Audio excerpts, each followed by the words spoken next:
Assalamualaikum warahmatullahi wabarakatuh.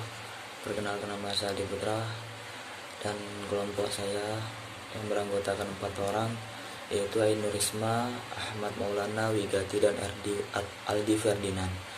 Di sini kami akan menjelaskan tentang sejarah perkembangan tasawuf di Indonesia dan tokoh-tokoh tasawuf di Indonesia. Langsung saja, perkembangan tasawuf di Indonesia tidak lepas dari pengkajian proses islamisasi di kawasan ini. Sebab sebagian besar penyebaran Islam di Nusantara merupakan jasa para sufi. Hal ini menunjukkan bahwa pengikut tasawuf merupakan unsur yang cukup dominan dalam masyarakat pada masa itu. Sejak berdirinya kerajaan Islam Pasai, kawasan Pasai menjadi titik sentral penyiaran agama Islam di berbagai daerah Sumatera dan pesisir utara Pulau Jawa.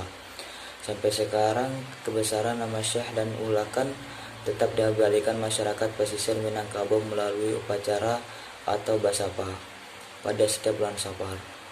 Penyebaran Islam di Pulau Jawa juga berhasil dari kerajaan Pasai, terutama atas jasa Maulana Malik Ibrahim, Maulana Ishaq, dan Ibrahim Asmuro. Selanjutnya, perkembangan Islam di tanah Jawa selanjutnya digerakkan oleh Wali Songo atau Wali Sembilan. Sebutan ini cukup menunjukkan bahwa mereka adalah penghayat tasawuf yang sudah sampai derajat atau wali. Para wali ini bukan saja berperan sebagai penyiar Islam, melainkan mereka juga ikut berperan pada pusat kekuasaan kesultanan. Karena posisi itu mereka mendapat gelar yang biasa disebut sunan. Dari peran politik itu, warna sufisme yang kental juga terlihat dari nilai anutan mereka yang didominasi Sufisme aliran Al-Ghazali. Buku-buku karangan Al-Ghazali menjadi sumber bacaan Sufisme yang paling digemari pada umumnya. Tokoh-tokoh tasawuf di Indonesia. Yang pertama, Hamzah Fansuri. Hamzah Fansuri dan Syamsuddin Al-Sumatrani dikategorikan dalam arus pemikiran sufistik keagamaan yang sama. Keduanya merupakan tokoh utama penafsiran sufisme wahdat al-wujud yang bersifat sufistik filosofis. Hamzah sendiri semula masuk anggota tarekat Qadiriyah di Arabia, yang kemudian diikuti oleh banyak sarjana di Melayu Indonesia. Pokok pemikiran Hamzah yang paling dikenal adalah Wujudiyah. Wujudiyah adalah suatu paham tasawuf yang berasal dari paham wahdah al-wujud Ibnu Arabi, yang memandang bahwa alam adalah penampakan atau tajalli Tuhan, yang berarti bahwa yang ada hanya satu wujud, yaitu wujud Tuhan. Paham ini mendapat tantangan keras dari Nuruddin Araniri, karena menurutnya membawa kepada pemahaman bahwa alam sama dengan Tuhan atau panteisme. Yang kedua, Yusuf Al-Makassari.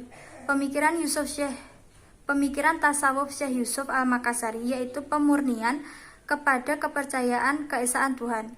Konsep tasawuf ini merupakan cara Syekh Yusuf untuk menjelaskan transendensi Tuhan atas ciptaan Tuhan.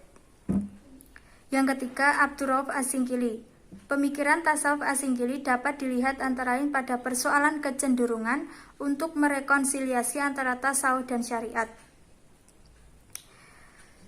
Ajaran tasawuf beliau mirip dengan Syamsuddin Al-Sumatrani dan Nuruddin Al-Raniri, yaitu menganut paham bahwa satu-satunya wujud hakiki yaitu Allah. Sedangkan alam ciptaannya bukanlah merupakan wujud hakiki, tetapi bayangan dari yang hakiki. Sifat-sifat manusia adalah bayangan-bayangan Allah, seperti yang hidup, yang tahu, dan yang melihat. Pada hakikatnya, setiap perbuatan adalah perbuatan Allah. As-Singkili juga mempunyai pemikiran tentang zikir. Zikir dalam pandangan As-Singkili merupakan suatu usaha untuk melepaskan diri dari sifat lalai dan lupa. Dengan zikir inilah hati selalu mengingat Allah. Yang keempat, Hamka. Hamka memposisikan tasawuf sebagai jalan ketiga untuk mencari Allah Subhanahu wa Ta'ala, selain jalan seni dan filsafat. Hamka juga menyatakan bahwa tasawuf tujuannya yakni untuk memperbaiki budi pekerti dan mencari kebersihan batin. Yang kelima, Syekh Siti Jenar. Pemikiran Jenar dapat dikelompokkan ke dalam beberapa gagasan, antara lain tentang Tuhan, hidup dan mati, jalan mengenal Tuhan, dan bagaimana menjalani kehidupan di dunia ini. suatu gagasan yang lebih mengedepankan dimensi spiritual keagamaan daripada berbagai aturan formal ritual. Namun karena itu menjadi begitu populer di kalangan rakyat kebanyakan, kaum tertindas dan pinggiran serta kaum awam di kelas sosial yang lebih tinggi.